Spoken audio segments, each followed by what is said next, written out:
സഗമാ ഓർമ്മകളിലൂടെ ആറ്റിങ്ങൽ എൻ്റെ ഓർമ്മക്കുറിപ്പുകളിൽ ഹൈസ്കൂൾ ജീവിതത്തെക്കുറിച്ച് ഞാൻ പറഞ്ഞ ചില കാര്യങ്ങളിൽ തെറ്റുപറ്റിയതായി എൻ്റെ ബഹുമാന്യ സുഹൃത്തുക്കൾ ചൂണ്ടിക്കാണിക്കുകയുണ്ടായി. അത് വളരെ ശരിയാണ്. ഞാൻ ഹൈസ്കൂളിൽ വരുന്ന കാലത്ത് അവിടുത്തെ ഹെഡ് മാസ്റ്റർ കുഞ്ഞീഷൻ സാറായിരുന്നു. ഞാൻ LMS LPS പഠിക്കുന്ന കാലത്ത് അവിടുത്തെ അധ്യാപകരെ കുറിച്ച് പറഞ്ഞു.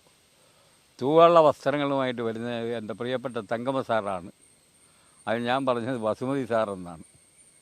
ഞാൻ നേരത്തെ പറഞ്ഞ LMS ജംഗ്ഷനിലെത്തിക്കഴിഞ്ഞാൽ അവിടുത്തെ കടകളുടെ കാര്യം. ഈ കടകളൊക്കെ ഇരിക്കുന്നതിൻ്റെ ഉള്ളിലായിട്ടൊരു വീട്, ഒരു ടയർ കമ്പനിയും അതിനോട് ചേർന്നൊരു വീടും വസുമതി സാർ താമസിച്ചിരുന്നത്. വസുമതി സാർ ഇന്നും ജീവിച്ചിരിപ്പുണ്ട്. കഴക്കൂട്ടത്താണ് സാറിൻ്റെ വീട്. ഇപ്പം പറയാൻ പോകുന്നത് RK വിഷയത്തിൻ്റെ അവിടെ നിന്നാണ് എൻ്റെ സ്കൂൾ യാത്ര തുടങ്ങുന്നത്. ഇടവഴികൾ പിന്നിട്ട് RK വിഷയത്തിൽ വരുമ്പോഴത്തേക്ക് അന്നത്തെ പൊതുനിരത്തായി. ആ പൊതുനിരത്ത് തുടങ്ങുന്നതിൻ്റെ നേരെ എതിർവശത്തായി നാണുമേശ്ശേരി എന്ന് പറയുന്ന പ്രശസ്തനായ ഒരു മെക്കാനിക് ഉണ്ടായിരുന്നു. അദ്ദേഹം അക്കാലത്ത് സ്വന്തമായി ലെയ്ത്ത് വരെ ഉണ്ടാക്കിയ ആളാണ്. പക്ഷേ അദ്ദേഹത്തിൻ്റെ ഒരു മകൻ, അന്ന് ആരും ആറ്റിങ്ങലെന്ന് പറയുന്ന അന്ന് ബുള്ളറ്റ് മോട്ടോർ സൈക്കിൾ ഇവിടെ ആരും ഉപയോഗിക്കാറില്ല. ഈ വർക്ക്ഷോപ്പിൽ അദ്ദേഹത്തിൻ്റെ സഹായിയായി നിന്ന മകൻ ബുള്ളറ്റ് വളരെ ഈ ബുള്ളറ്റ് പോകുമ്പോഴത്തേക്ക് എല്ലാവരും വളരെ അത്ഭുതത്തോടു കൂടി നോക്കുമായിരുന്നു. പക്ഷേ ഒരു അപകടത്തിൽ, അതായത് നമ്മുടെ മുനിസിപ്പൽ ഓഫീസിൻ്റെ എതിർവശത്തുള്ള ലീല പമ്പിൻ്റെ അടുക്ക വെച്ച് ഒരു വലിയ ആക്സിഡൻ്റ് ഉണ്ടാവുകയും ഈ നാണുമേശ്ശേരിയുടെ മകൻ ഏകദേശം ആ വണ്ടിയുടെ മുകളിലേക്കാൾ പൊക്കത്തിൽ തെറിച്ചു പോയി വീണ്ടും മരിക്കുകയും ചെയ്തു. ആ മരണത്തോടു കൂടി തന്നെ അദ്ദേഹത്തിൻ്റെ മനസ്സിൻ്റെ താളം തെറ്റി. പറഞ്ഞു അച്ഛൻ, ഇത് ഞാനുള്ളപ്പോൾ നടന്ന സംഭവമല്ല, എൻ്റെ അച്ഛൻ പറഞ്ഞു കേട്ട ഒരു വലിയ സംഭവമുണ്ട്. ഈ നാണുമേശ്ശേരിയുടെ അച്ഛൻ പാമ്പ് കടിയേറ്റ് വളരെ സീരിയസ് ആയിട്ട് എല്ലായിടത്തും കൊണ്ടുപോയി അവസാനം ദഹിപ്പിക്കാനായിട്ട് എടുക്കാനായിട്ട് കിടത്തിയിരിക്കുകയായിരുന്നു. എല്ലാവരും വീട്ടുകാരെല്ലാം ഓരോരുത്തരായിട്ട് വന്ന് അന്ത്യകർമ്മങ്ങളെല്ലാം നടത്തി. ആ സമയത്ത് നമ്മുടെ BTS സ്കൂളിൻ്റെ നേരെ എതിർവശത്തിപ്പോഴുള്ള, അതായത് പാലസ് റോഡിൽ ഉണ്ടായിരുന്ന ശ്രീധരൻ വൈദ്യൻ്റെ അച്ഛൻ, ശ്രീധരൻ വൈദ്യൻ ഇന്നില്ല, അദ്ദേഹം വളരെ കാലം ആറ്റിങ്ങൽ മുനിസിപ്പാലിറ്റിയിലെ കൗൺസിലറായിരുന്നു. അദ്ദേഹത്തിൻ്റെ അച്ഛൻ നല്ലൊരു വൈദ്യനാണ്. പക്ഷേ വൈദ്യൻ എന്ന് പറഞ്ഞാൽ ഒരു ഒരിടത്തും സ്വന്തമായിട്ട് വൈദ്യശാലയും അവിടെ എങ്ങും തിങ്ങിപ്പാർക്കുന്ന അല്ല, അതുമായിട്ട് കേന്ദ്രീകരിക്കുന്ന പാർട്ടിയല്ല. അദ്ദേഹം അവിചാരിതമായിട്ട് അവിടെ വരികയും ഈ ബോഡി കണ്ടിട്ട് ബന്ധുക്കളോട് പറഞ്ഞ്, ഞാനിതൊന്ന് നോക്കട്ടെ, എനിക്ക് വേണ്ടി കുറച്ച് സമയം നിങ്ങളുടെ ശവസംസ്കാര ചടങ്ങുകൾ മാറ്റിവെക്കണമെന്ന് പറയും. ബന്ധുക്കൾ സമ്മതിക്കും. ഇദ്ദേഹം കുറേ പച്ചില മരുന്നും ബാക്കിയെല്ലാം കൊണ്ടുവന്ന് കുറച്ച് പുകച്ച് ആ മുറിയിലുള്ളവരെല്ലാം മാറ്റിയിട്ട് പുകച്ച് ചില തൈലമിട്ടൊന്ന് തിരുമി, അത്ഭുതമെന്ന് പറയട്ടെ, ആ മനുഷ്യൻ കണ്ണു തുറന്നു. ഇത് യഥാർത്ഥത്തിൽ നടന്ന ഒരു സംഭവമാണ്. അതായത് ദഹിപ്പിക്കാനായിട്ട് കൊണ്ടിട്ട് ഒരു മനുഷ്യൻ ഈ വൈദ്യൻ്റെ കഴിവുകൊണ്ട് രക്ഷപ്പെടുന്നത്. ആറ്റിങ്ങലെന്ന് പറയുന്നത് അന്ന് വളരെ പ്രഗത്ഭരായ ഒരു പറ്റം വൈദ്യന്മാരുണ്ടായിരുന്നു. എല്ലാം ഈഴവ സമുദായത്തിൽപ്പെട്ടവരാണ്. അതിലൊന്നാണ് ഈ ശ്രീധരൻ വൈദ്യൻ്റെ അച്ഛൻ. അതുപോലെ നമ്മുടെ ചന്ദ്രോടി എന്നാൽ മറ്റേ ഇന്ന് വൈദ്യശാല ഇട്ടിരിക്കുന്ന വൈദ്യരുടെ മുത്തച്ഛൻ, എനിക്ക് തോന്നുന്നു, എൻ്റെ ഓർമ്മ ശരിയാണെങ്കിൽ നാണുവൈദ്യൻ. അതിനുശേഷം വന്ന നാണുവൈദ്യൻ്റെ മകളെ കല്യാണം കഴിക്കുകയാണ് പിന്നെ വേലാം വൈദ്യൻ. അപ്പം ഈ നാണുവൈദ്യൻ എന്ന് പറയുന്നത് ഒരേ സമയം 2 നാണുവൈദ്യൻ്റെ പേരുകൾ ഞാൻ പരാമർശിച്ചിട്ടുണ്ട്. ഈ RK വിഷയത്തിൻ്റെ അവിടെയുള്ള നാണുവൈദ്യനല്ല, നമ്മുടെ ചന്ദ്രറോഡിലുള്ള നാണുവൈദ്യൻ. ആ പേരിൽ കയറേണ്ട എനിക്കൊരു സംശയമുണ്ടെങ്കിലും ഞാൻ പറയുകയാണ്. അദ്ദേഹം അതുപോലെ തന്നെ ആറ്റിങ്ങലുണ്ടായിരുന്നൊരു അഭിഭാഷക ശ്രേഷ്ഠനുണ്ടായിരുന്നു, PN കുഞ്ഞിഷമുള്ള. അതുപോലെ തന്നെ വളരെക്കാലം പത്രപ്രവർത്തനം നടത്തിയിരുന്ന, കോട്ടയം വരെ പ്രചാരമുള്ള ഒരു ഹാസ്യമാസിക നടത്തിയിരുന്ന രസികൻ വാസുപിള്ള, ഇവരെല്ലാം ചേർന്ന് ഒരു 8.5 കമ്പനി ഉണ്ടായിരുന്നു. ടൗണിലെ കാര്യങ്ങളെല്ലാം നിയന്ത്രിക്കുന്നതെന്ന് പറഞ്ഞാൽ ഇവരാണ്. ഇതെല്ലാം സംഭവിക്കുന്നതെന്ന് പറഞ്ഞാൽ എൻ്റെ ജനനത്തിനൊക്കെ മുമ്പേ ഉള്ള ആറ്റിങ്ങളുടെ സ്ഥിതിയാണ്. അപ്പോൾ ഈ അമ്മമ്മ ആറ്റിങ്ങ കലാപം നടക്കുമ്പോഴത്തേക്ക് എറിയാനായിട്ടുള്ള കല്ല് പറക്കി തോർത്തി കൊടുക്കുന്നത് ഈ അമ്മമ്മയാണ്. അപ്പോൾ അതിനെക്കുറിച്ചുള്ള ആറ്റിങ്ങൽ വെടിവയ്പ്പിനെ കുറിച്ചിട്ടുള്ള വിശദമായ വിവരം ഞാൻ ഇനി ഒരു ലക്കത്തിൽ നിങ്ങളോട് പറയുന്നതാണ്. അപ്പോൾ ഈ നാണുവൈദ്യൻ, അതിൻ്റെ തൊട്ടിപ്പുറത്തുള്ള വീടെന്ന് പറയുന്ന ഒരു സ്റ്റാൻഡ് മാനേജർ, അന്ന് ഓരോ ഈ പ്രൈവറ്റ് ബസ്സുകൾക്കെല്ലാം നിയന്ത്രിക്കുന്നതിന് ഒരു സ്റ്റാൻഡ് മാനേജറുണ്ട്. ഒരു 3-4 സ്റ്റാൻഡ് മാനേജർമാർ കാണും. കച്ചേരി ജംഗ്ഷൻ്റെ ഇപ്പുറത്തുള്ള ഇന്ന് നമ്മുടെ രാമചന്ദ്രയൊക്കെ തുടങ്ങുന്നതിന് മുമ്പായിട്ടുള്ള സ്ഥലത്താണ് ഇന്ന് private bus stand. Transport bus stand എന്ന് പറയുന്നത് പഴയ മലയാ പ്രസിൻ്റെ ഫ്രണ്ടിലായിട്ടാണ്. അതായത് പോസ്റ്റ് ഓഫീസിന് നേരെ എതിരെ അവിടെയാണ് കൊല്ലം ട്രിവാൻഡ്രം ബസ്സുകളെല്ലാം കൊണ്ടുവന്ന് നിർത്തുന്നത്. മലയാ പ്രസിൽ അന്നൊരു നീണ്ട ചാരി ബെഞ്ചുണ്ടായിരുന്നു. അപ്പോൾ ഈ ചെക്കിംഗ് ഇൻസ്പെക്ടറും ഇവരെല്ലാം വന്നായിരിക്കുന്നത് അവിടെയാണ്. കാരണം അവരിയ്ക്കുമ്പോഴായിരിക്കും മിക്കവാറും ബസ് വരുന്നത്, ഈ ബസ്സിൽ അവർ പോകുന്നത്. അപ്പം മിക്കവാറും ഇരിക്കുമ്പോഴത്തേക്കെന്ന് പറയുന്നത് ഞാൻ ഈ 4ാം ക്ലാസ് മുതൽ ഞാൻ ഈ കച്ചേരി ജംഗ്ഷനിൽ വരും. അപ്പം വന്ന് പതുക്കെ അവിടെ ആ സൈഡിലായിട്ട് അവിടെ നിൽക്കും. ഈ വരുന്നവരൊക്കെ പറയുന്നതും കേൾക്കുന്നതൊക്കെ കേട്ട് അച്ഛനൊന്നും പറയില്ല. അപ്പോൾ അങ്ങനെ കേട്ടുകൊണ്ടിരിക്കുമ്പോഴത്തേക്ക് ഓരോ ഇവർ പറയുന്ന അവിടുത്തെ സന്ദർശകരെന്ന് പറയുന്ന ഒന്ന് എനിക്ക് വിശദമായിട്ടറിയാം. ബാലൻ സാർ, ആറ്റിങ്ങൽ ബോയ്സ് ഹൈസ്കൂളിലെ പ്രശസ്തനായ ബാലൻ സാർ, അദ്ദേഹത്തിൻ്റെ ചേട്ടൻ നാണുക്കുട്ടൻ സാറ്, ചന്ദ്ര റോഡിലെ പ്രശസ്തമായ കക്കാട്ട് മഠത്തിലെ വാസുദേവൻ പോറ്റി, അതുപോലെ തന്നെ മുനിസിപ്പൽ കൗൺസിലറായ സുകുമാരണ്ണൻ, അദ്ദേഹത്തിന് എല്ലാവരും വിളിക്കുന്നത് സാമ്പിൾ സുകുമാരൻ എന്നാണ്, സുകുമാരണ്ണൻ, അതുപോലെ മാതൃഭൂമിയുടെ പത്ര റിപ്പോർട്ടറായിട്ടുള്ള വാസുദേവൻ. അപ്പോൾ അതുപോലെ തന്നെ അഗ്രികൾച്ചർ ഇതിൽ ജോലി ചെയ്തിരുന്ന പ്രകാശം, കുന്നുവാരം UPSൻ്റെ സമീപം താമസിക്കുന്ന ഉണ്ണിയമ്മാവൻ, ഇവരെല്ലാം വന്നിരിക്കും ആ പ്രസിഡൻ്റ് ഈ ചാരികസേരയിൽ. എന്നിട്ട് അന്ന് ചെയ്യുന്ന ഒരു വേലയെന്ന് പറയുന്നത് അച്ഛനൊരു ചെറിയ ഫോണി വെച്ചിട്ട് അതിനകത്ത് എല്ലാവരെയും പേരെഴുതിയിടാനായിട്ട് എഴുതും. പേരെഴുതിയിട്ടിട്ട് കുടുക്കിയിട്ട് അതിലൊരു തുണ്ടെടുക്കും. ആ ഒരു തുണ്ടെടുത്ത് നോക്കുമ്പോഴത്തേക്ക് ഇന്ന പേരാണ്. ആ വ്യക്തിയാണ് അന്നത്തെ ചായയ്ക്കും അതിന് കടിക്കുമുള്ള കാശെന്ന് പറയുന്നത് ചിലവാക്കേണ്ടത്. രസകരമായ കാര്യമെന്ന് പറഞ്ഞാൽ ഇവരെല്ലാം പോയി കഴിഞ്ഞിട്ട് ഈ ലിസ്റ്റ് നോക്കിയാൽ ഈ ഒരൊറ്റ പേരുകാരനായിരിക്കും മുഴുവൻ ലിസ്റ്റിലുമുള്ളത്. അത് ഇവരെല്ലാം കൂടെ ചേർന്നുള്ള കളിയാണ്. അപ്പോൾ അങ്ങനെയാണ് അവിടുത്തെ ഈ ബസ് സ്റ്റാൻഡിൻ്റെ സ്ഥിതി. അതുപോലെ കച്ചേരിക്കടയിലെന്ന് പറയുന്ന അന്നത്തെ കാലത്തൊരു വലിയ മരം നിൽപ്പുണ്ടായിരുന്നു ആ പോസ്റ്റ് ഓഫീസിൻ്റെ തൊട്ടിപ്പുറത്ത്. ആ മരത്തിൻ്റെ അവിടെ വേറെ ഒരു പ്രമുഖ വ്യക്തി ഉണ്ടായിരുന്നു, ആറ്റിങ്ങൽ വാളി എന്ന് പറയും. ഈ വാളിയുടെ ഒരു പ്രത്യേകത എന്ന് പറഞ്ഞാൽ വാളി എല്ലാ ജാഥയ്ക്കും പോവും. ആര് വിളിച്ചാലും വാളി പോവും, ആരെയും ചീത്ത വിളിക്കും. വാളി വലുതായിട്ട് ചീത്ത വിളിക്കുമ്പോഴത്തേക്ക് ചെയ്യുന്ന പരിപാടി എന്ന് പറഞ്ഞാൽ വാളിയെ പോലീസ് സ്റ്റേഷനിൽ പിടിച്ചുകൊണ്ട് പോകും. പോലീസ് സ്റ്റേഷനിൽ പിടിച്ചുകൊണ്ട് പോയി ആവശ്യമുള്ള അടി കൊടുക്കും. അടി കൊള്ളുമ്പോഴും വാളി ചീത്ത വിളിക്കും, തിരിച്ചിറങ്ങിയിട്ടും ചീത്ത വിളിക്കും.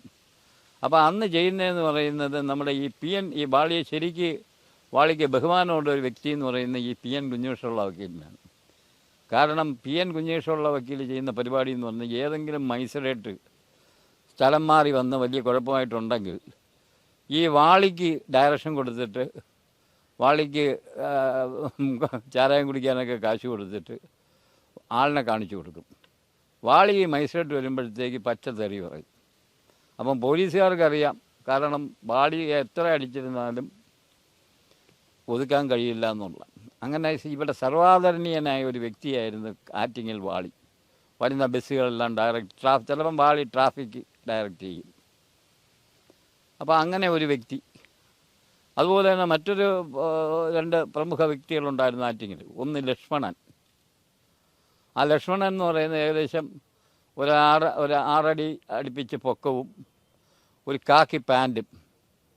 ലക്ഷ്മണൻ്റെ സംബോധന എന്ന് പറഞ്ഞാൽ ആദ്യം വന്നിട്ടെന്ന് പറയുന്നത് അന്ന് ഇവിടുത്തെ കച്ചേരിയുടെ വലിയൊരു വ്യാപാരി സമൂഹമായിരുന്നു നമ്മുടെ MM കമ്പനി, അതായത് പഴയ മമ്മോലാളി. അതിനോട് ചേർന്ന് തൊട്ടപ്പുറത്തെന്ന് പറയുന്നത് ഒരു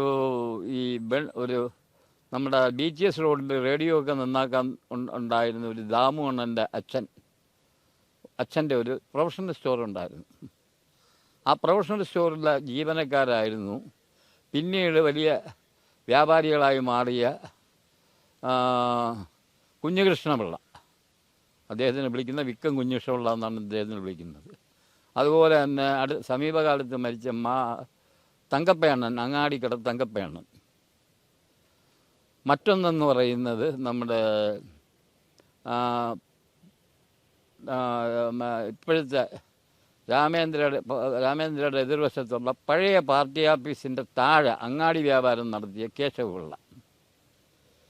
ഇവരൊക്കെ ഈ കടയിൽ ജീവനക്കാരായിരുന്നു. ഇവരെല്ലാം പിന്നീട് സ്വന്തമായിട്ട് അവർ വലിയ കടകൾ അവിടെ സ്ഥാപിച്ചു. അന്ന് കച്ചേരിക്കട എന്ന് പറഞ്ഞ ഒരു ചെറിയ പ്രദേശമാണ്. പക്ഷേ ആറ്റിങ്ങലിൻ്റെ ഒരു പ്രത്യേകത എന്ന് പറഞ്ഞാൽ പ്രഗത്ഭരായ ഒരുപാട് വക്കീലന്മാരുണ്ടായിരുന്നു. ആറ്റിങ്ങൽ കോടതിയിൽ എന്ന് പറയുന്ന മള്ളൂർ വന്നിട്ടുണ്ട്. അതുപോലെ തന്നെ മല്ലൂരിൻ്റെ കേസുകൾക്കെല്ലാം മറുഭാഗത്ത് ധീരനായ വക്കീലായിരുന്നു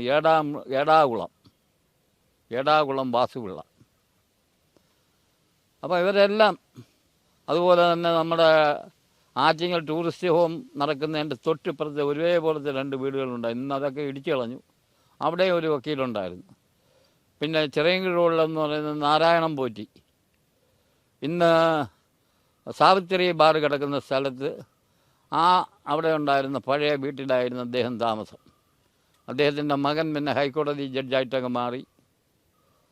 അങ്ങനെ പ്രഗത്ഭരായിട്ടുള്ള ഒരുപാട്. ആറ്റിങ്ങലിനെ സംബന്ധിച്ച് പറയുകയാണെങ്കിൽ ലോകപ്രശസ്തനായ ഒരു ആർട്ടിസ്റ്റ് ഉണ്ടായിരുന്നു, രാമേന്ദ്രൻ നായർ. അദ്ദേഹമായിരുന്നു ഈ പല കാര്യങ്ങളും ഇന്ത്യയുടെ നമ്മുടെ ISIമാർക്ക് അതുപോലെയുള്ള പല കാര്യങ്ങളും ഡിസൈൻ ചെയ്ത. ഡൽഹിയിൽ സ്ഥിരതാമസമായിരുന്നു. ഏതാനും മാസങ്ങൾക്ക് മുമ്പാണ് അദ്ദേഹം മരിച്ചുപോയത്. അദ്ദേഹത്തിൻ്റെ അനിയൻ വൈസ് ചാൻസലറായിരുന്നു.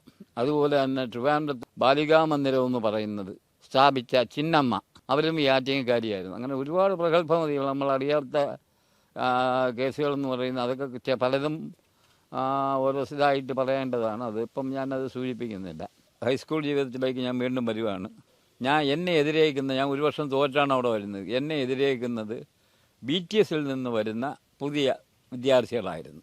അതെന്ന് പറയുന്നത് അതിൽ ഓരോരുത്തരായിട്ട് ഞാൻ പറയാം. ഒന്ന് ബാബു റാവു, പിന്നെ ചന്ദ്രവോളിയിൽ നിന്ന് വരുന്ന നമ്മുടെ ഫോട്ടോഗ്രാഫർ ജയകുമാറിനോടൊപ്പം ISROയിൽ എൻജിനീയറായിട്ടിരുന്ന് റിട്ടയറായ ഒരു സുരേഷ്, അദ്ദേഹത്തിൻ്റെ അനിയൻ തുളസി, അങ്ങനെ പലരും. അത് മാത്രമല്ല ഇതിൻ്റെ കൂടെ വരുന്നതെന്ന് പറയുന്നത് നമ്മുടെ മുസ്തഫ സാറിൻ്റെ മകൻ റഷീദ്.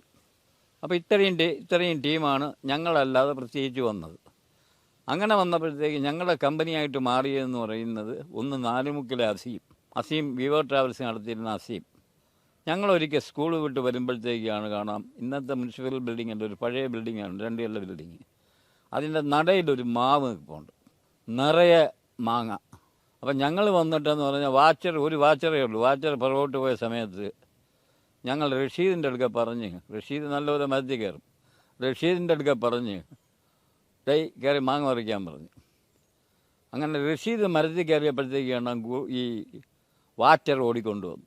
ഈ വാച്ചർ വരുന്ന കണ്ടുകൊണ്ട് ഞങ്ങളോടി എതിർവശത്ത് വന്നു. റഷീദ് മാത്രമായി. റഷീദ് ഇറങ്ങി വന്നപ്പോഴത്തേക്ക് വാച്ചർ പിടിച്ചപ്പോൾ പറഞ്ഞ്, അയ്യോ എന്നെ വിടണേ, ഞാൻ മുസ്തഫ സാറിൻ്റെ മോനാണെന്ന് പറഞ്ഞ ഒരു സംഭവം. ആ റഷീദ് അദ്ദേഹം ഇന്ന് വളരെ കുറേ നാളത്തെ പ്രവാസി ജീവിതത്തിന് ശേഷം ആറ്റിങ്ങലിലൊരു വ്യവസായ പ്രമുഖനായിട്ട് അദ്ദേഹം കഴിയുന്നുണ്ട്. അദ്ദേഹം വളരെ അധ്വാനശീലനായിട്ടുള്ളൊരു വ്യക്തിയാണ്. അങ്ങനെ ഒരു സംഭവം അത് കഴിഞ്ഞിട്ട് പിന്നെ ഓർക്കാൻ കഴിയുന്ന ഒരു സംഭവമാണ് നമ്മുടെ ആറ്റിങ്ങൽ. ഞാൻ ഈ 6ാം ക്ലാസ്സിൽ വരുമ്പോഴത്തേക്ക് ആദ്യത്തെ ഒരു സമരം നടക്കും, വിദ്യാർത്ഥി സമരത്തിൻ്റെ പങ്കെടുക്കുന്ന വ്യക്തികൾ എന്ന് പറയുന്നത് ഞാൻ നേരത്തെ പറഞ്ഞ പോലെ എല്ലാം കായിക താരങ്ങളും ശരിക്ക് വളർച്ചയെത്തിയ വലിയ പുരുഷന്മാർ. ഇവരെല്ലാം കൂടെ അവിടെ ഈ നാലുമുക്കിൽ കേന്ദ്രീകരിച്ച്, എതിർഭാഗത്ത് പോലീസ്. അതിൽ സംഭവിച്ചതെന്തെന്നാൽ അന്ന് പിന്നീട് ഫോറസ്റ്റിലേക്ക് പോയ സുശീലൻ എന്നും പറഞ്ഞൊരു വിദ്യാർത്ഥി ഉണ്ടായിരുന്നു. അയാൾ ഈ സബ് ഇൻസ്പെക്ടറുടെ ബെൽറ്റിൽ പിടിച്ച് അയാൾ തള്ളിയിട്ടു. ബാക്കി എല്ലാവരും വിദ്യാർത്ഥികളെന്ന് പറഞ്ഞാൽ ബാക്കി എല്ലാവരും, അതായത് പോലീസ് ഒരർത്ഥത്തിൽ എന്ന് പറയുന്നത് ആദ്യം വന്ന് സെറ്റെന്ന് പറയുന്നത് ഓടേണ്ടി വന്നു, തിരിച്ചു പോകേണ്ടി വന്നു. പക്ഷേ പിന്നീട് അവർ വലിയ ഫോഴ്സോട് കൂടി വന്ന് ഈ സുശീലനെ കൊണ്ടുപോയി ഭീകരമായിട്ട് മർദ്ദിച്ചു. അതിന് ശേഷമാണ് ഈ ഞാൻ ഹൈസ്കൂളിലുള്ള സമയത്താണ് ഇൻഡോ ചൈന യുദ്ധം. ആ യുദ്ധത്തിന് അനുകൂലമായിട്ട് ഹൈസ്കൂളിൽ നിന്നൊരു വലിയ ജാഥ. അപ്പോൾ അന്ന് പറഞ്ഞതെന്ന് പറഞ്ഞത് വസ്ത്രങ്ങളെന്ന് പറയുന്നത് വെള്ള വസ്ത്രങ്ങൾ, പിന്നെ ഹൈസ്കൂളിൽ തന്നെ ഉണ്ടാക്കിയ ഒരു സേബർ ജെറ്റ് പാറ്റൻ ടാങ്കും. ഇതിൻ്റെ രണ്ടിൻ്റെയും ശില്പി എന്ന് പറയുന്നത് നമ്മുടെ മൃഗാശുപത്രിക്ക് സമീപമുള്ള, മൃഗാശുപത്രി എന്ന് പറഞ്ഞാൽ അന്ന് പറയും കുതിരലായം എന്ന സ്ഥലത്തിൻ്റെ പേര്, അവിടെ താമസിച്ചിരുന്ന തങ്കപ്പ സാറായിരുന്നു. തങ്കപ്പൻ സാറും റീസ സാറ് വിജയരാഘവൻ സാറും. അപ്പോൾ അവിടുത്തെ ഈ അതർ ആക്ടിവിറ്റിയിൽ ഏറ്റവും സജീവമായി പങ്കെടുക്കുന്ന വ്യക്തികളായിരുന്നു. അവിടെ ഒരു സയൻസ് ലാബ് ഉണ്ടായിരുന്നു. ആ സയൻസ് ലാബെന്ന് പറഞ്ഞാൽ ഇന്നത്തെ ഏത് സീനിയർ കോളേജിനെയും വെല്ലുന്ന ഒരു സയൻസ് ലാബായിരുന്നു. ഈ സയൻസ് ലാബിലാണ് ഈ അധ്യാപകന്മാർ കൂടുന്നത്. ആ അധ്യാപകന്മാരെന്ന് പറഞ്ഞാൽ ഇന്നത്തെ TADയെയും മറ്റേ ഈ സാമ്പത്തിക നേട്ടങ്ങളെല്ലാം കണക്കൂട്ടിയെടുക്കുന്ന ഒരു വിഭാഗം അധ്യാപകരെ പോലെയല്ല, വിദ്യാർത്ഥികൾക്ക് വേണ്ടി അവരുടെ കൂടെ അവരുടെ ഏത് കഴിവിനെയും പ്രോത്സാഹിപ്പിക്കാൻ കഴിയുന്ന ഉന്നത നിലവാരമുള്ള അധ്യാപകരായിരുന്നു. അത് പേരെടുത്ത് പറയാൻ കഴിയുന്നതെന്ന് പറയുന്നത് പലരുമുണ്ട്. റീസ സാറ്, മരിച്ചുപോയ ഗുരുദാസ് സാറ്, ഗോപി സാറെന്ന് പറയുന്ന 3-4 ഗോപി സാറുണ്ട്. ഞങ്ങളെല്ലാം കട്ടുറുമ്പ് ഗോപി സാറെന്ന് വിളിക്കുന്ന ഗോപി സാർ ഒരാൾ, ഈ കാളികൂട്ടിനൊക്കെ വേഷം കെട്ടുന്ന കാളി ഗോപി സാർ ഒരാൾ, അതുപോലെ തന്നെ സൈക്കിളിൽ വരുന്ന മറ്റൊരു ഗോപി സാറ്, അദ്ദേഹം ആറ്റിങ്ങക്കാരനാണ്. ചിറയൻകീഴ് എന്ന് പറയുന്ന കണക്ക് പഠിപ്പിക്കുന്ന ചിറയൻകീഴ് ഗോപി സാറ്. ടെക്നിക്കലായിട്ടുള്ള എല്ലാ കഴിവുകളും കാണിക്കുന്നതെന്ന് പറയുന്നത് വിജയരാമൻ സാറാണ്. അപ്പം വിജയരാമൻ സാർ ഒരു ആ ലാബിലെന്ന് പറയുന്നത് എല്ലാം ആവശ്യമുള്ള സാധനങ്ങളെല്ലാം സംഘടിപ്പിച്ച് അപ്പോഴപ്പോഴും വരുന്ന പുതിയ ശാസ്ത്രീയ വീക്ഷണങ്ങളെല്ലാം തന്നെ ഞങ്ങളെ പറഞ്ഞ് മനസ്സിലാക്കാനായിട്ടും താല്പര്യമുള്ളവരെ ഒരു സയൻസ് ക്ലബ്ബ് ഉണ്ടായിരുന്നു. താല്പര്യമുള്ള കുട്ടികളെ ഈ സയൻസ് ക്ലബിലേക്ക് വിളിക്കും. അവർക്ക് കൊച്ചു മോട്ടർ ഉണ്ടാക്കാനായിട്ടും ഇതുപോലെയുള്ള കാര്യങ്ങളൊക്കെ പറഞ്ഞ് അവർ പഠിപ്പിക്കുമായിരുന്നു. എല്ലാ പ്രാവശ്യവും സയൻസ് ഫെയറിന് ഫസ്റ്റിൽ വരുന്ന ആറ്റിങ്ങൽ സ്കൂളായിരുന്നു. ഒരു പ്രാവശ്യം വന്ന സയൻസ് ഫെയറിൽ ഞാൻ വീട്ടിൽ നിന്ന് കൊണ്ടുവന്ന ഒരു റോപ്പ് വേയുടെ മോഡൽ ഉണ്ടാക്കിക്കൊണ്ട് പോയി. ആ റോപ്പ് വേ കണ്ടിട്ട് എന്നെ ഇതിലേക്ക് സെലക്ട് ചെയ്തിട്ട് അവിടെ വയ്ക്കാനായിട്ടുള്ള മോഡൽ എന്ന് പറയുന്നത് സയൻസ് ഫെയറിന് വയ്ക്കുന്ന മെയിൻ മോഡലായിട്ടുണ്ടായിരുന്ന ഒരു 10 പൈസ ഇട്ട നാരങ്ങ വെള്ളം വരുന്ന ഒരു യന്ത്രം. അതിൻ്റെ യഥാർത്ഥത്തിൽ അതിൻ്റെ ബുദ്ധിയും അതിൻ്റെ ഇതും ഒക്കെ എടുക്കുന്നത് വിജയരാമൻ സാറിൻ്റേതാണ്. എൻ്റെ പേരിലാണ്, ഞാനാണ് അത് കൊണ്ടുപോകുന്നത്. ആ കൊണ്ടുപോയി സയൻസ് ഫെയറിൽ വന്നിരുന്നതെന്ന് പറഞ്ഞാൽ അതിന് സ്റ്റേറ്റിൻ്റെ 2ാം സമ്മാനം കിട്ടുന്നു. 2ാം സമ്മാനം കിട്ടിയിട്ട് അന്ന് ആദ്യമായിട്ട് നാഷണൽ ഒരു എക്സിബിഷൻ വന്നു, ഇന്ദിരാഗാന്ധിയുടെ. ആ നാഷണൽ എക്സിബിഷന് ഈ നാരങ്ങ പിഴിയുന്ന മെഷീനുമായിട്ട് എന്നെ അനുഗമിച്ചതെന്ന് പറയുന്നത് വിജയരാമൻ സാറാണ്. അദ്ദേഹത്തിൻ്റെ തലയാണ് ഈ മെഷീൻ്റെ പിന്നിൽ. ഞങ്ങൾ അവിടെ ഞങ്ങളെ കൊണ്ടുപോയെന്ന് പറയുന്നത് ന്യൂഡൽഹിയിൽ, ടിക്കറ്റെല്ലാം അവരെടുത്ത് തന്നെയാണ്. ന്യൂഡൽഹിയിൽ ചെന്നു. പൂസ IIT എന്ന് പറയുന്ന ആ സ്ഥാപനത്തിൻ്റെ അടുക്ക അരബിന്ദോ ആശ്രമം എന്ന് പറയുന്ന സ്കൂളിലാണ് ഞങ്ങളുടെ എല്ലാം അക്കോമഡേഷൻ ഒതുക്കിയത്. ആ അക്കോമഡേഷൻ ഒരുക്കിയത് സ്ഥലത്ത് തന്നെ തൊട്ടടുക്കെയാണ് ഈ മദ്രാസിൽ നിന്നുള്ള മീനാക്ഷി ചേച്ചി കോളേജിലെ കുറേ ലേഡി ടീച്ചേഴ്സ്, അങ്ങനെ പലരും ഇവിടെ നിന്ന് വന്ന പല പാർട്ടികളും. ആകെ കേരളത്തിൽ നിന്ന് വന്നതെന്ന് പറയുന്നത് 2 സ്കൂളുകളെ വന്നുള്ളൂ. സ്റ്റേറ്റിന് ഫസ്റ്റ് കിട്ടിയ പാർട്ടി പങ്കെടുത്തില്ല. അപ്പോൾ ഈ എക്സിബിഷൻ കാണാനായിട്ട് YV ചവാൻ, അതുപോലെ തന്നെ ഇന്ദിരാഗാന്ധി വരുന്നതെന്ന് അറിയിപ്പ് കിട്ടിയെന്ന് പറയുന്നത് ഒരു മണിക്കൂർ മുമ്പേ ഇങ്ങനെ ഇന്ദിരാഗാന്ധി വരുന്നുണ്ട് ഈ എക്സിബിഷൻ കാണാനായിട്ട്. അപ്പോൾ കാണാൻ കുറച്ച് പോലീസുകാർ ഇറങ്ങിയിട്ട് ഇതിൻ്റെ കയറ് പോലെ വലിച്ചു കെട്ടി ഇന്ദിരാഗാന്ധി വന്നു. നമ്മുടെ ഈ മിഷീനിലും 10 പൈസ ഇട്ട് ഇന്ദിരാഗാന്ധി കാണിച്ചു. വെൽ ഡൺ എന്നും പറഞ്ഞ് ഇന്ദിരാഗാന്ധി പ്രോത്സാഹിപ്പിച്ചു. പക്ഷേ എൻ്റെ ഭാഗ്യക്കേടിന് വിജയരാമൻ സാറ് കൊണ്ടുവന്ന ഫോട്ടോയ്ക്ക് ഫ്ലാഷ് വർക്ക് ചെയ്തില്ല. ഒരു സ്നാപ്പ് എടുക്കാൻ പോലും കഴിഞ്ഞില്ല എന്നുള്ള രസകരമായ ഒരു സംഭവമായിരുന്നു. അപ്പോൾ അങ്ങനെ എക്സിബിഷൻ കഴിഞ്ഞ് 1 മാസത്തോളം അവിടെ തങ്ങി. അതിനുശേഷം അന്ന് ഞങ്ങൾ താമസിച്ചിരുന്ന സമയത്തെന്ന് പറഞ്ഞാൽ കുട്ടപ്പനാടിൻ്റെ മുകളിലത്തെ നില വരെ നമുക്ക് പോകാമായിരുന്നു. ഞങ്ങൾ മുകളിലത്തെ നിലയിൽ പോയി. അതുപോലെ തന്നെ ഫത്തേപൂർ സിക്രി, ഡൽഹിയിലുള്ള മിക്കവാറുമുള്ള സ്ഥലങ്ങളെല്ലാം, സന്ദർശന സ്ഥലങ്ങളെല്ലാം. കാരണം വിജയരാഘവൻ സാറിൻ്റെ ഒരു പ്രത്യേകത എന്ന് പറഞ്ഞാൽ അദ്ദേഹത്തിൻ്റെ ഒരു യാഷിക്ക, അന്നത്തെ ഏറ്റവും മോഡേൺ ഒരു യാഷിക്ക ക്യാമറ ഉണ്ടായിരുന്നു. ഈ ഫോട്ടോഗ്രാഫിയിൽ അദ്ദേഹം വളരെ വിദഗ്ധനായിരുന്നു. അദ്ദേഹം എവിടെ പോയാലും, സ്കൂൾ ടൂർ പോയാലും എവിടെ പോയിരുന്നാലും അദ്ദേഹം കൂടെ ഈ ക്യാമറയും കാണും. സാറിന് ആ ഫോട്ടോ മറ്റേ ഇന്ദിരാഗാന്ധി വന്നതെന്ന് പറഞ്ഞ ഒരു രാത്രി സമയത്താണ്. അതുകൊണ്ട് അദ്ദേഹത്തിന് ഫോട്ടോ എടുക്കാൻ കഴിഞ്ഞില്ല. ചെറിയ ഒരു മങ്ങലോട് കൂടിയുള്ള അത് ഫേസ് ഒന്നും തിരിച്ചറിയില്ല. അതും എനിക്ക് തോന്നുന്നു വിജയരാഘവൻ സാറിൻ്റെ വീട്ടിൽ അത് കാണണം. അതുപോലെ തന്നെ വൈബി ചവാൻ. അപ്പോൾ ഇവരുടെ എല്ലാം വളരെ നല്ല രീതിയിൽ അവരുടെ ആശംസകൾ അറിയിച്ചു, അനുമോദിച്ചു. അത് കഴിഞ്ഞിട്ട് ഒരു മാസം കഴിഞ്ഞിട്ട് ഞങ്ങൾ അന്നാണ് ആദ്യമായിട്ട് ടി വി കാണുന്നത്. ഞാൻ അന്ന് ഡൽഹിയിൽ ഈ അരവിന്ദോ ആശ്രമം എന്ന് പറയുന്ന ഇൻ്റർനാഷണൽ സ്കൂളാണ്. അപ്പോൾ അവിടെ വന്നിട്ടെന്ന് പറഞ്ഞാൽ അവിടുത്തെ അന്നത്തെ സിസ്റ്റം എന്ന് പറയുന്നത് ഇങ്ങനെ പാത്രം നിറച്ച് വെച്ചിട്ടുണ്ട്. ഇതിൻ്റെ സെർവിങ് മുഴുവൻ അവിടുത്തെ കുട്ടികളാണ്. ആദ്യം പാത്രം എടുത്തുകൊണ്ട് പോയി കാണുമ്പോഴത്തേക്ക് 2 ചപ്പാത്തി ഇടും. അത് കഴിഞ്ഞ് ചോറ്, വേറെ ഒരാൾ കറി വിളമ്പും. ഇതെല്ലാം കഴിഞ്ഞിട്ട് തിരിച്ചു വന്ന് 4 ടാങ്ക് വെള്ളം, 3 ടാങ്ക് വെള്ളമുണ്ട്. ഒന്നെന്ന് പറയുന്ന ആദ്യം വേസ്റ്റ് ഇട്ടിട്ട് ആദ്യത്തെ വെള്ളം സോപ്പ് വെള്ളം, പിന്നെ പൊട്ടാസ്യം പെർമാനേറ്റ് വെള്ളം, പിന്നെ സാധാ വെള്ളം. ഈ വെള്ളത്തിൽ എല്ലാം മുക്കി അവിടെ ഇരിക്കുന്ന തുണി കൊണ്ട് ഇത് തുടച്ച് ഈ പാത്രം വയ്ക്കണം. എല്ലാ കഴിക്കുന്നവരെല്ലാം അതാണ് അവിടുത്തെ സിസ്റ്റം. ഇത് വിളമ്പുന്നത് മുഴുവൻ ഈ വിദ്യാർത്ഥികളാണ്. ഇത്രയും ഒരു ഇതായിട്ടുള്ളതെന്ന് പറഞ്ഞാൽ ഞാനത് ജീവിതത്തിൽ ഇതുവരെ കണ്ടിട്ടില്ല. അങ്ങനെ കഴിച്ചിട്ടുള്ളത് തന്നെ ആ രീതിയിലുള്ള ആഹാരം ഞാൻ ഇവിടെ വെച്ച് കഴിച്ചിട്ടുമില്ല. അത്ര സിസ്റ്റമാറ്റിക് ആയിട്ടായിരുന്നു ഈ അരബിന്ദോ ആശ്രമത്തിലെ വിദ്യ. പക്ഷേ വളരെ വേദനയോടെ പറയട്ടെ, അദ്ദേഹത്തിൻ്റെ വേർപാട്, ഇന്നും അദ്ദേഹത്തിൻ്റെ വേർപാടിൽ ഞാൻ ദുഃഖം അനുഭവിക്കുകയാണ്. കാരണം ഒരുപാട് കാര്യങ്ങൾ അദ്ദേഹം ചെയ്ത് അധ്യാപകനായിട്ട് ഇരിക്കുമ്പോഴും ശരി, അതിന് ശേഷവും. പിന്നെ നമ്മുടെ ബഹുമാനപ്പെട്ട റീസ സാറിനെ സംബന്ധിച്ചാണെങ്കിൽ ഞാൻ ഒന്നും പറയുന്നില്ല. അദ്ദേഹം ഇപ്പോഴും ഇവിടെ സജീവമായിട്ട് തന്നെ ഉണ്ട്. സാറാണ് ശരിക്ക് ഞങ്ങളെയൊക്കെ, ഞാൻ പറഞ്ഞല്ലോ എന്നെ ഈ 8ാം ക്ലാസ്സിൻ്റെ കാര്യം, 8ാം ക്ലാസ്സിലേക്ക് ഞാൻ വന്നപ്പം ഈ പഴയ പാർട്ടികളെയും പുതിയ പാർട്ടികളെയും ഇവിടെ ഈ റാഗിങ് സാധാരണ ചെയ്യുന്ന സീനിയറിനെ ജൂനിയർ റാഗ് ചെയ്യുകയാണ്. ഇവിടെ സംഭവിച്ചതെന്ന് പറഞ്ഞാൽ ജൂനിയേഴ്സ് എല്ലാം കൂടെ എന്നെ റാഗ് ചെയ്തു. ഞാൻ ആദ്യം ക്ലാസ്സിൽ വന്നതിന് ശേഷം ഇറങ്ങാൻ നേരത്ത് എൻ്റെ ഉടുപ്പ് മുഴുവൻ ഒരു മഷി തുടങ്ങി. അതിന് നേതൃത്വം കൊടുത്തത് നമ്മുടെ പ്രിയപ്പെട്ട ബാബുറാവായിരുന്നു. ഞാനിങ്ങനെ ഫ്രണ്ടിൽ നടക്കുന്ന എൻ്റെ പുറം മഷി കുടഞ്ഞ് വളരെ വിഷമത്തോടെ ഞാൻ ഒരു കാര്യം ചെയ്തു, നേരെ ബാബുറാവിൻ്റെ വീട്ടിൽ പോയി.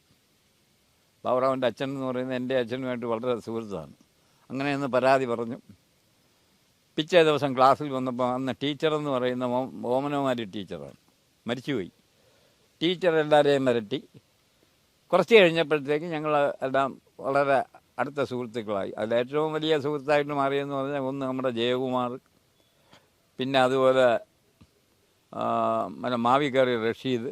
ഉച്ചയാകുമ്പോഴത്തേക്ക് ഞങ്ങൾ കുറച്ച് പേരുണ്ട്. അപ്പോൾ എൻ്റെ വീട്ടിൽ നിന്ന് ഏകദേശം വയൽ വഴി എടുക്കുമ്പോഴത്തേക്ക് ഒരു 1.5 കിലോമീറ്ററുണ്ട്. ഞങ്ങളെല്ലാം ഓടിയാണ് പോകുന്നത്. വീട്ടിൽ വന്ന് ആഹാരം കഴിച്ചിട്ടാണ് തിരിച്ചു പോകുന്നത്. ഓടി എത്തുമ്പോഴത്തേക്ക് വിട്ടിട്ടെന്ന് പറഞ്ഞാൽ 1:15 ആകുമ്പോഴത്തേക്ക് വീട്ടിലെത്തും. ഈ ഓട്ടം കാരണം ആഹാരമൊക്കെ കഴിഞ്ഞിട്ട് തിരിച്ച് നടന്നങ്ങെത്തും. ഒരു ദിവസം നടന്നു വരുമ്പോഴത്തേക്ക് കാണാം. അപ്പം ഞാൻ നടന്നു വരുന്ന സ്ഥലമെന്ന് പറഞ്ഞാൽ ഈ കരിച്ചി ഏലയിൽ കൂടെയാണ്. അപ്പം വരുമ്പോഴത്തേക്കെന്ന് പറഞ്ഞാൽ ഒരുപാട് നീർക്കോലികൾ കാണും.